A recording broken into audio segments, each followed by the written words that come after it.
You said that the Elepaio like native forest. What do they eat? What kind of trees do they live in? Tell us a little bit about that. Elepaio are not too picky about what species of plants they forage in. As long as there's enough insects on the trees, they can use them fine. The only exception to that is for nesting. They seem to really prefer the riparian vegetation right along a stream at the bottom of a valley, but they are also found on slopes and in some areas on ridges. What are some of the other native birds or the other native creatures that you're likely to find where you find Elepaio? There's a variety of native wildlife and plants found in the areas where Elepaio occur. Some of the more common native birds in the same areas would be the Oahu Elepaio and the apapane.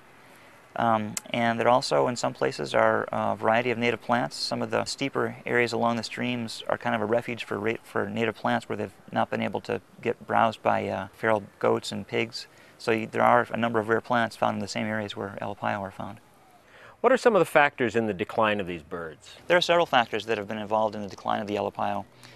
In the past, probably the biggest cause of decline was habitat loss, simply just cutting down a forest for agriculture, for human development. But today, probably the two biggest threats are predation by rats and other rodents, and also diseases carried by introduced mosquitoes. The rats are actually pretty serious predators on a lot of small animals.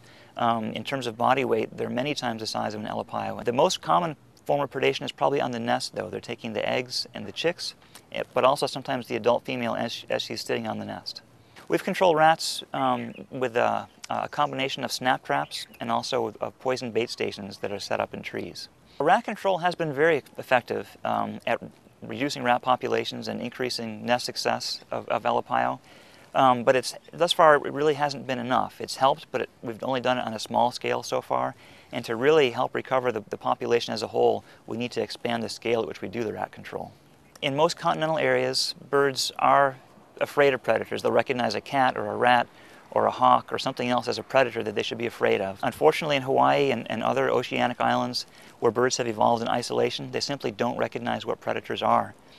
They might see a rat climbing up toward the nest but not know that it's a danger to them, so they actually will sit there until the rat is too close and they can't get away anymore.